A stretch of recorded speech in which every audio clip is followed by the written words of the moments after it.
Today we're going to talk about a flight that should have ended in disaster. It's the story of Air Transat Flight 236, a story about how a series of tiny, almost invisible mistakes lined up perfectly to create a nightmare scenario over the middle of the Atlantic Ocean, and how it was all undone by one of the most incredible displays of flying in modern history. Just try to imagine it. It's the middle of the night, August 24th, 2001. You're flying from Toronto to Lisbon, probably trying to get some sleep, and you're 7 miles above this dark, empty ocean. And then, the one sound you count on, that constant drone of the engines, it just goes away. Complete silence.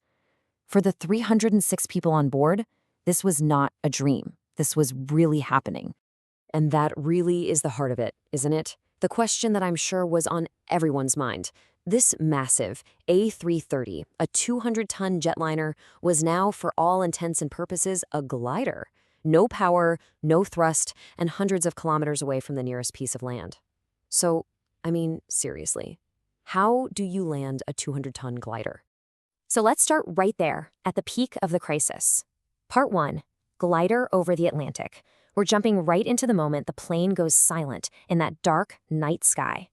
So at 6:26 in the morning, hours into this flight, the second and final engine just flames out. Now the plane is completely powerless. And you have to understand, this had never happened before. No modern passenger jet had ever lost all of its fuel because of a leak. There was no procedure for this. There was no checklist. They were completely on their own. So inside that cabin, it must have been terrifying. The silence was probably the scariest part. That constant engine noise was just gone, replaced by nothing. Only these flickering emergency lights. The crew is telling people how to brace for an ocean landing. People are thinking of their families back home. But even in all that fear, you had these incredible moments of hope. One couple actually started planning out how they were going to swim for shore together, just refusing to give up. All right, part 2, a ticking time bomb. So how did they get here? How does a state-of-the-art airliner just run out of fuel? Well, the answer starts 9 days earlier, in a maintenance hangar, with a mistake so small you could measure it in millimeters. So it all kicked off with a routine checkup. On August 15th, mechanics find these little metal shavings in the right engine's oil. That is a huge red flag. Air Transat doesn't have a spare engine on hand, so they get a loaner from Rolls-Royce. The problem is, they are under a ton of pressure to get this plane back in the air. Every hour it's on the ground, it's losing money. And that pressure, that rush, is going to be a huge part of the problem. And here is the tiny mistake that started it all. The best way to think about it is like your phone charger. You know how sometimes you try to plug in a charger that looks right, but it just won't fit? That's basically what happened here. The loaner engine was an older model. The plane's systems were newer. So the connectors for the fuel lines and the hydraulic lines were just different. It meant two tubes that were supposed to have a nice, safe gap between them were now jammed right up against each other, literally millimeters apart. So during the installation, the lead mechanic hits a snag. The hydraulic pump just won't fit onto this older engine. So he does the right thing. He tries to look up the manual online, but the network's down. And here's the really tragic part. The manual was right there in the building, on a bunch of CDs. He just didn't know.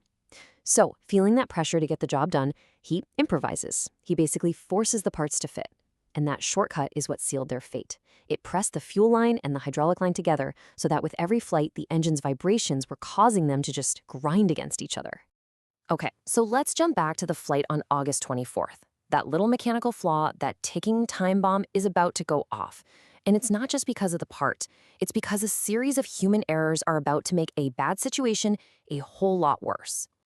At 5:33 a.m., a warning pops up. It says there's a fuel imbalance, way less fuel in the right tank than the left. Now, the pilots, Captain Robert Pish and First Officer Dirk de Jager, they didn't immediately think fuel leak. Why would you? That's almost unheard of in a modern jet. So they fell into a classic mental trap. They assumed it was just a computer glitch. And once they had that idea in their heads, everything they did next was to try and prove that idea right. This right here, this might be the most critical moment of all. The standard procedure for a fuel imbalance is to pull out a checklist and read it. But, they'd probably done this dozens of times before, so they just did it from memory.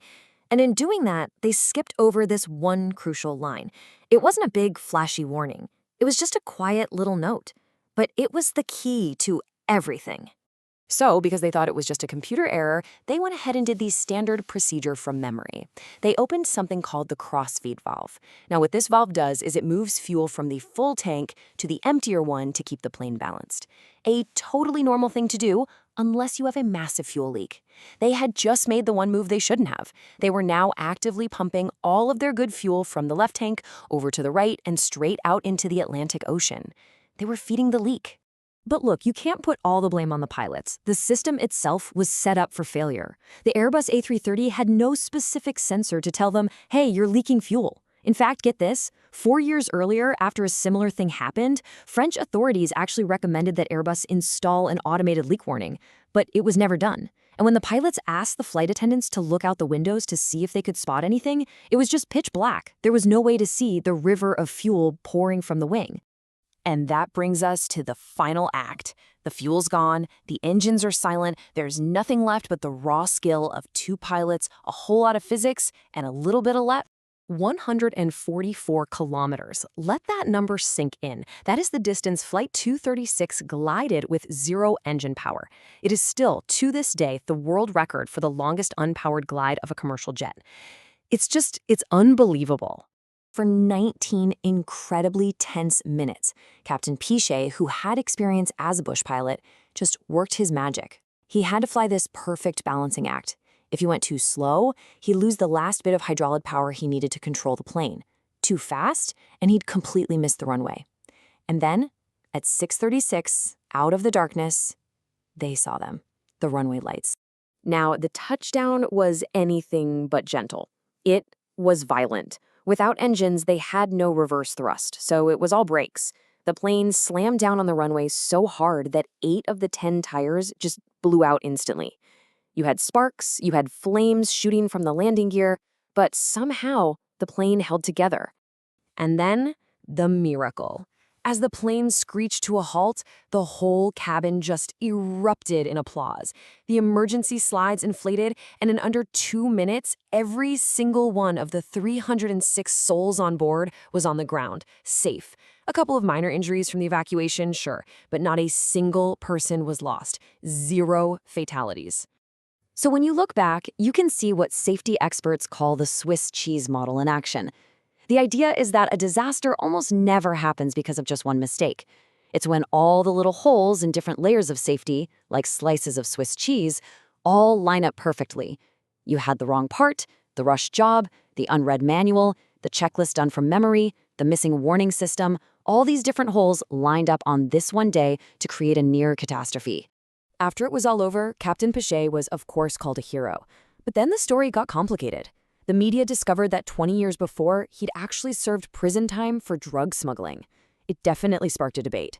But you know what? For the 305 other people on that plane, his past didn't matter one bit. What he did on that day, in that cockpit, is all that mattered to them. And that kind of leaves us with one final thought. This whole terrifying story started with one tiny millimeter-sized mistake that just snowballed. It's a pretty powerful reminder that all the complex things we rely on every day are held together by these simple little checks and procedures. It really makes you wonder, right? What are the small, overlooked checks in our own lives that are quietly keeping disaster away?